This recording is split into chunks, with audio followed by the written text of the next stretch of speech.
दर्शकों का शुक्रिया।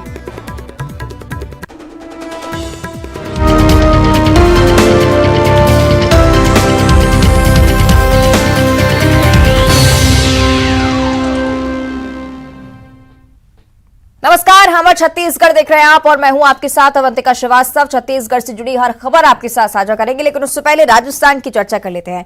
आपने कहावत सुनी होगी, जाको राखे साइयां मार सके ना कोई, मगर ये कहावत सच साबित हुई है। राजस्थान के राजसमंद में जहां एक कार एक्सीडेंट में महज कुछ सेकंड के अंतराल से एक बच्ची की जान बच गई है और इस हादसे का सीसीटीवी फुटेज भी सामने आपकी टीवी स्क्रीन पर है। घटना 10 नवंबर की बताई जा रही है, जिसमें 4 साल की दीक्षा सुथार ननिहाल आई हुई थी, जो अपने नाना भैरूलाल के साथ दुकान के बाहर बैठी हुई थी।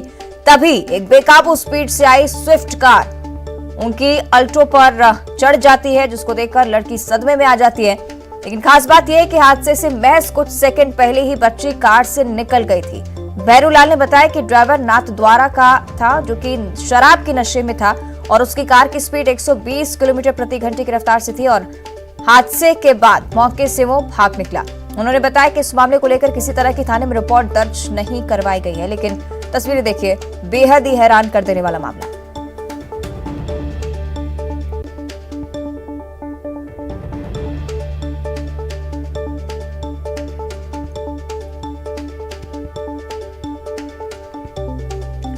तस्वीरों आप देख रहे हैं किस तरह से स्पीड से कार वहां से आती है, ऑल्टो गाड़ी से टकरा जाती है। लेकिन बड़ी बात यह कि बच्ची थोड़ी ही देर पहले इस कार से बाहर आ गई थी, इससे इस बच्चे की जान बच गई है। तो सीसीटीवी फुटेज सामने आया है, कोई मामला इसको लेकर दर्ज नहीं हुआ है, लेकिन तस्वीरें निश्चित तौर पर हैरान कर देने वाली हैं।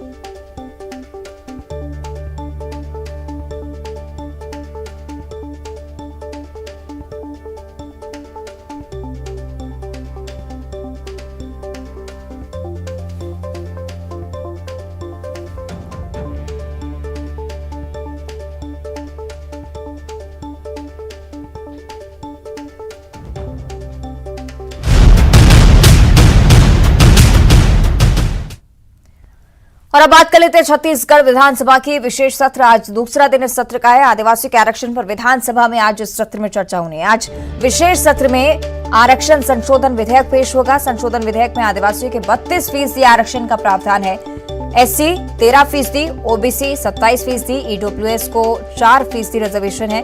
संशोधन विधेयक को कैबिनेट में पहले से ही मंजूरी मिल चुकी है। संयुक्त विपक्ष भी एक संशोधन प्रस्ताव लाएगा और एससी आरक्षण 13 से 16%, ईडब्ल्यूएस का आरक्षण 4 से 10% करने का प्रस्ताव होगा। ये 19 सितंबर को हाई कोर्ट ने फैसला सुनाया था। राज्य में 58% आरक्षण को रद्द करने का ये फैसला था और हाई कोर्ट के फैसले के बाद 2011 की स्थिति बन गई है। एसटी आरक्षण 32 से घटकर 20% हो गया है और आरक्षण घटने पर आदिवासी समाज भी लगातार प्रदर्शन कर रहा है।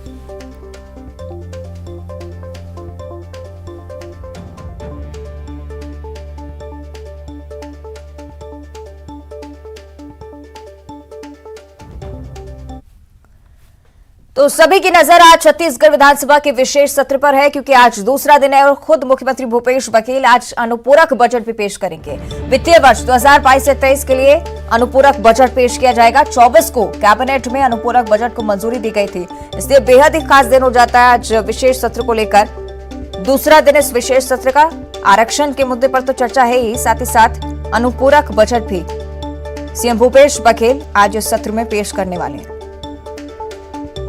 तो वित्तीय वर्ष 2022 से 23 के लिए अनुपूरक बजट पेश होगा। 24 को कैबिनेट में अनुपूरक बजट को मंजूरी दे दी गई थी। चलिए और ज्यादा जानकारी इस पर हम लेंगे। सहयोगी देवव्रत भगत हमारे साथ रायपुर से लाइव जुड़ रहे हैं। देवव्रत, बेहद ही खास आज का दिन, क्योंकि आरक्षण पर तो चर्चा होनी ही है, साथ ही साथ अनुपूरक बजट भी आज पेश होगा।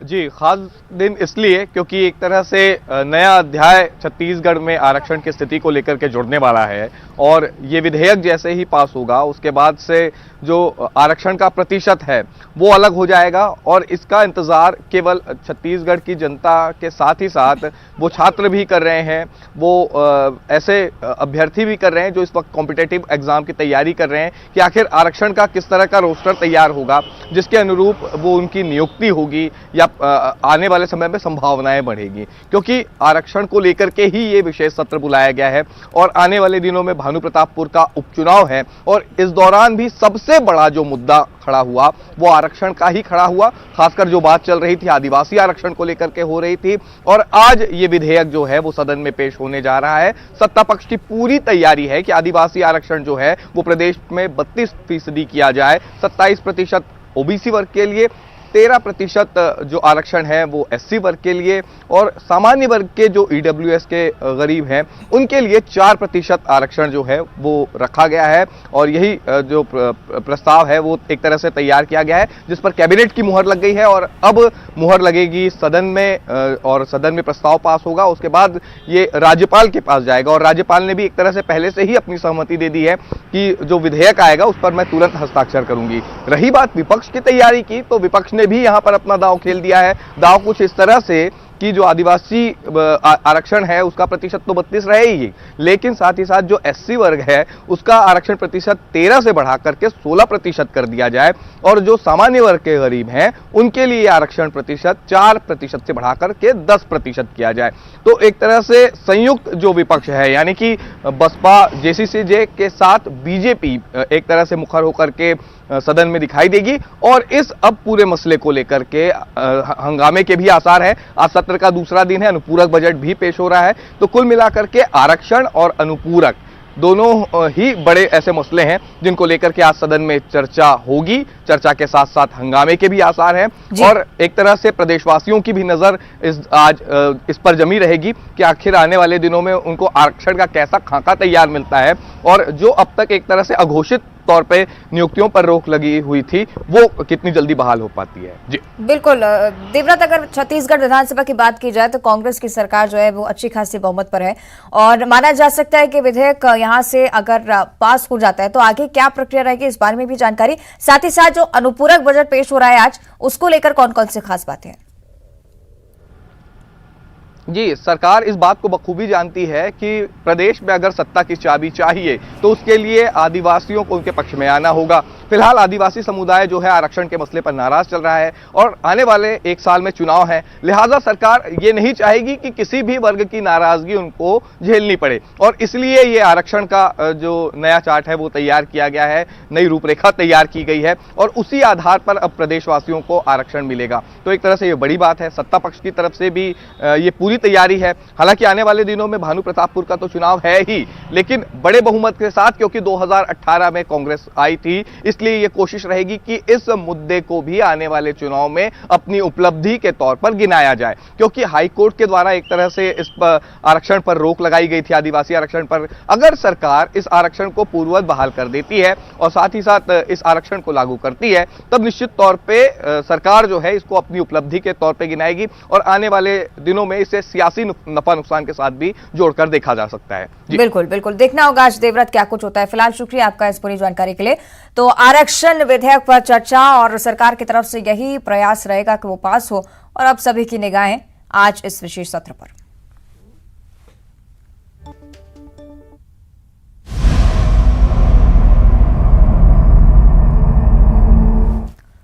और अब बात करेंगे तनु कुर्रे हत्याकांड की, जिसमें दिन ब दिन कई नए खुलासे देखने को मिल रहे हैं। न्यूज 18 लगातार कोरबा की बेटी को न्याय दिलाने की मुहिम चला रहा है और इसी कड़ी में न्यूज 18 की टीम ओडिशा भी पहुंच गई है, जहां तनु के परिजनों से खास बातचीत की है। न्यूज 18 पर बात करते हुए तनु के परिजनों ने कहा है कि हमारी बेटी को इंसाफ चाहिए। परिजनों ने न्यूज 18 से खास बातचीत करते हुए आरोपी सचिन अग्रवाल के लिए फांसी की सजा की मांग की है। तनु का अंतिम संस्कार करने पहुंचे परिजनों ने कहा है कि हत्यारों को फांसी की सजा मिलनी चाहिए, तभी तनु को न्याय मिल पाएगा। आपको बता दें कि तनु कुर्रे कोरबा जिले की रहने वाली थी और रायपुर के एक प्राइवेट बैंक में काम कर रही थी और इसी बीच उसकी पहचान उड़ीसा के बालकगीर के कारोबारी सचिन अग्रवाल से होती है और दोनों के बीच जान पहचान धीरे धीरे प्यार में तब्दील हो जाती है। लेकिन तनु को यह नहीं पता था कि सचिन उसकी हत्या करने वाला है। बहरहाल पुलिस ने आरोपी को गिरफ्तार कर लिया है, आगे की पूछताछ भी उससे लगातार जारी है।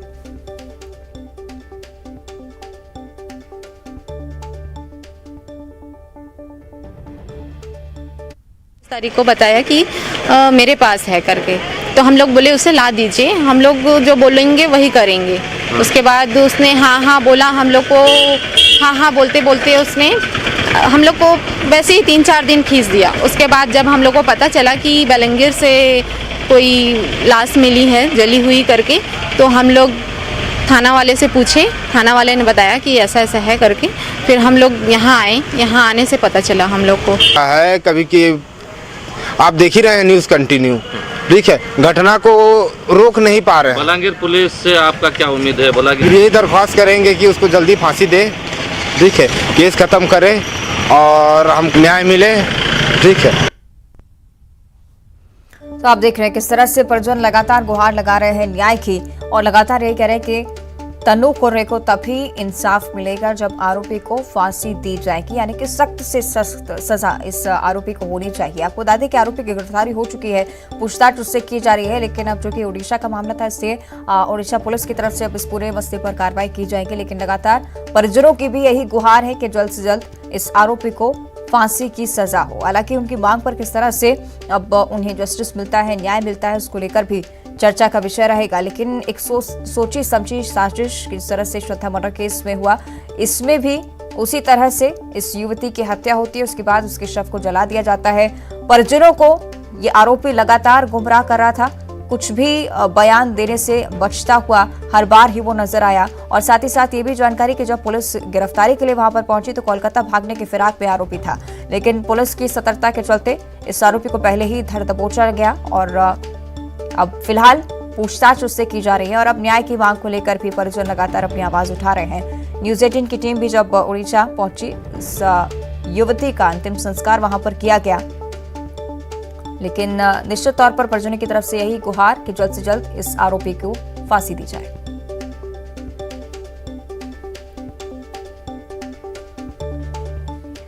चलिए और ज्यादा चर्चा इस पूरे मसले पर हम करेंगे। हमारे दो सहयोगी देवव्रत भगत रायपुर से हमारे साथ लाइव जुड़े हुए हैं, साथ में चंद्रभानु बालंगीर से हमारे साथ लाइव जुड़े हुए हैं। चंद्रभानु, आपका मैं रुक करूंगा, आप बने रहेगा हमारे साथ, लेकिन देवव्रत आपके ओर मैं पहले बढ़ना चाहूंगी। श्रद्धा मर्डर केस जैसे ही देश में सामने आया था, एक दिल दहला देने वाली घटना थी और सभी सोच रहे थे आखिर किस तरह से इस तरह की दरिंदगी को अंजाम दिया जाता है, लेकिन रायपुर की एक घटना निश्चित तौर पर उसी तरह से चौंका देने वाली। जो बिल्कुल चौंकाने वाली है और एक तरह से असंवेदनशील भी इसे कहा जाएगा, क्योंकि श्रद्धा के साथ जो कुछ हुआ उसको लेकर के पूरे देश भर में आवाज उठ रही है। और अब तनु को भी न्याय दिलाने के लिए एक तरह से पूरे छत्तीसगढ़ में ये माहौल तैयार हो रहा है कि भाई जो आरोपी है उसे सजा मिले। और क्योंकि पुलिस भी अपना काम कर रही है और एक तरह से क्योंकि पूरा जो मसला है वो उड़ीसा से जुड़ा हुआ है, लिहाजा उड़ीसा पुलिस की भी यहाँ पर अहम भूमिका हो जाती है। रायपुर पुलिस और उड़ीसा पुलिस के साथ ये कोऑर्डिनेशन होकर के जो पीड़िता है उसको न्याय मिले। और एक तरह से परिजन भी यही गुहार लगा रहे हैं कि सच्चा न्याय तभी हो पाएगा जब आरोपी को फांसी होगी। और इसमें सबसे महत्वपूर्ण ये होगा कि पुलिस किस तरह से कार्रवाई करती है, किस तरह से आरोपी को किस तरह से एफआईआर दर्ज की जाती है, और उसके बाद जो आगे का प्रोसेस होगा वो कोर्ट डिसाइड करेगी। लेकिन इतना जरूर है कि इस पूरी घटना से प्रदेशवासियों के मन में आक्रोश है और हर कोई ये चाह रहा है कि पीड़िता को न्याय मिले, इंसाफ मिले। जी बिल्कुल, आक्रोश होना लाजमी भी। देवव्रत बने रहेगा। चंद्रभानु का मैं रुक कर लेती हूँ। चंद्रभानु, अब निश्चित तौर पर सभी निगाहें जो हैं वो बालंगीर पुलिस पर यानी कि उड़ीसा पुलिस पर टिकी हुई है कि आगे क्या कदम उठाया जाता है, लेकिन परिजनों की आंखें जो लगातार इस उम्मीद में है कि उनकी बेटी को न्याय मिलेगा, क्या कुछ कार्रवाई उस तरफ से होगी?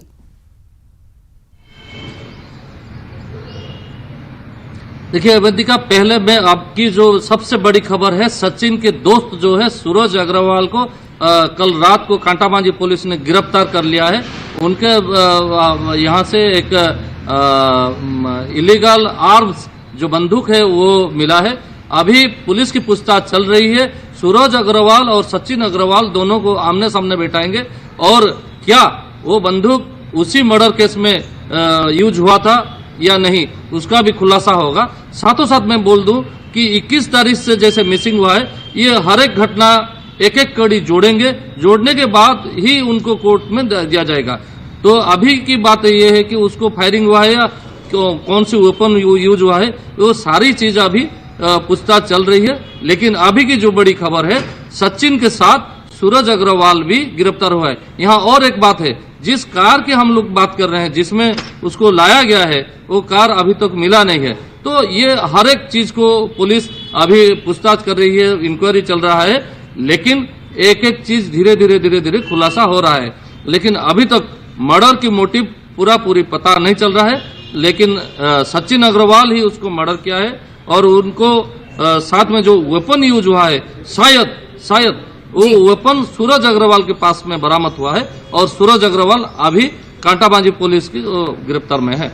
बिल्कुल, यानी कि आरोपी के दोस्त से भी अब पूछताछ होने लगी और धीरे धीरे इस पूरे मामले का ही खुलासा होगा, पूरा मामला हमारे सामने आएगा। अब्दुल असलम भी कोरबा से हमारे साथ लाइव जुड़ चुके हैं। अब्दुल, कोरबा की बेटी जिसकी इस तरह से बेदर्दी से हत्या की जाती है, निश्चित तौर पर अपराधियों की मानसिकता पर भी सवाल है, साथ ही साथ कानून का खौफ इन लोगों में क्यों नहीं है, ये भी एक बड़ा सवाल खड़ा होता है।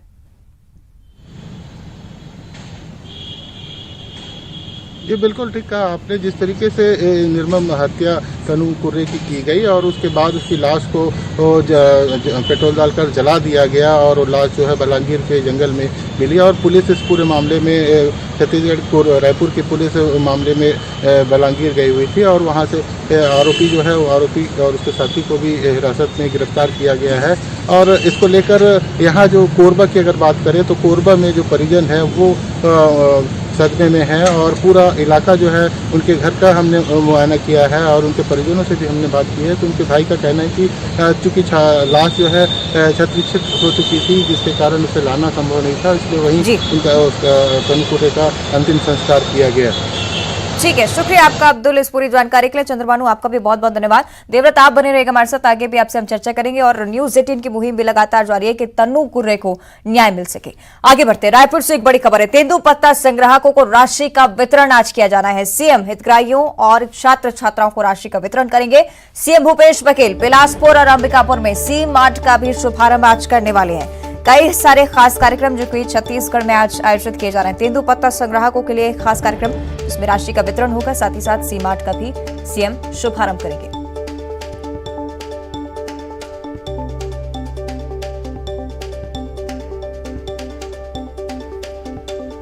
तो ये खास कार्यक्रम जिनमें सीएम भूपेश बघेल भी शामिल होंगे। हितग्राहियों और छात्र छात्राओं को राशि का वितरण होगा। तेंदुपत्ता संग्राहकों का राशि का वितरण होना है। साथ ही साथ बिलासपुर और अंबिकापुर में सी मार्ट का भी शुभारंभ सीएम भूपेश बघेल करने वाले हैं। और राजधानी रायपुर से एक और बड़ी खबर है। छत्तीसगढ़ में जल्द ही स्वास्थ्य न्याय योजना शुरू होने वाली है। योजना के तहत सभी सरकारी अस्पताल कैशलेस होंगे। जांच, इलाज और सर्जरी की भी निःशुल्क व्यवस्था होगी। पैसे मांगने की शिकायत के लिए टोल फ्री नंबर भी जारी होगा। डीकेएस और सभी पेइंग वार्ड इस योजना से अलग रहने वाले हैं। तो आपको बता दें कि खास योजना स्वास्थ्य न्याय योजना जो कि छत्तीसगढ़ में शुरू होगी। सहयोगी देवव्रत हमारे साथ लगातार जुड़े हुए हैं। देवव्रत, आपसे इस पर हम जानकारी लेना चाहेंगे, विस्तार से समझाइए स्वास्थ्य न्याय योजना क्या है, इसके तहत क्या होगा। जी, एक तरह से एक छत्तीसगढ़ सरकार की एक ऐसी स्कीम कहा जा सकता है जिससे हर वर्ग को फायदा मिलेगा। सरकारी अस्पताल एक तरह से कैशलेस होने वाले हैं।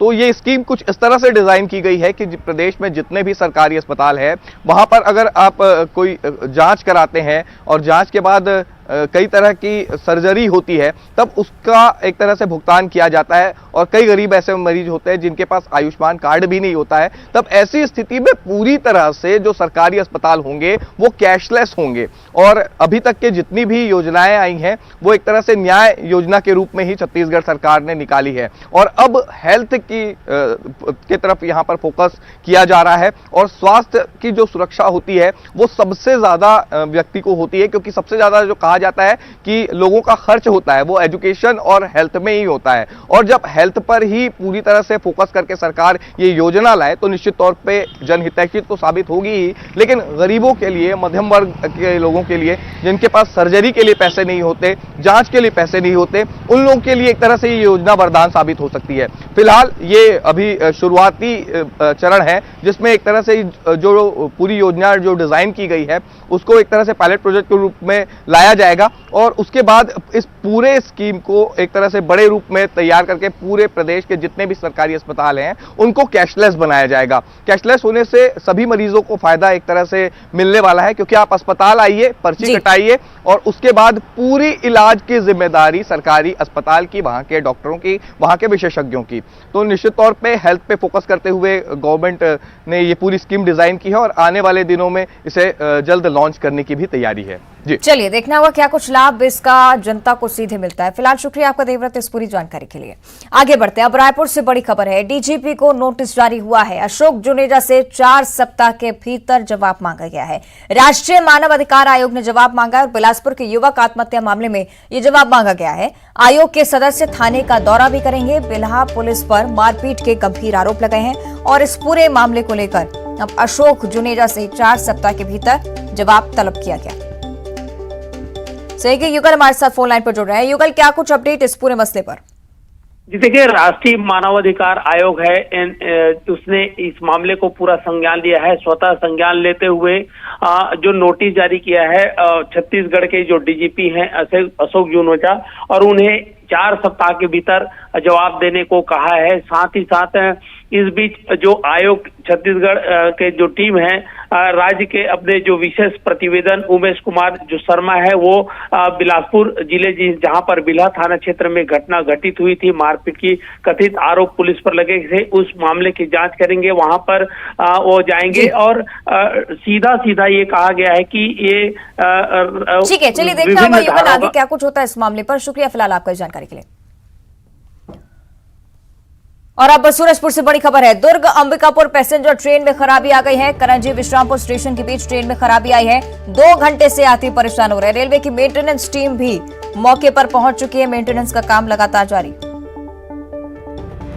सूरजपुर से जानकारी, दुर्ग अंबिकापुर पैसेंजर ट्रेन में खराबी आ चुकी है। 2 घंटे से यात्री यहां पर परेशान हो रहे हैं। रेलवे की मेंटेनेंस टीम पहुंची हुई है।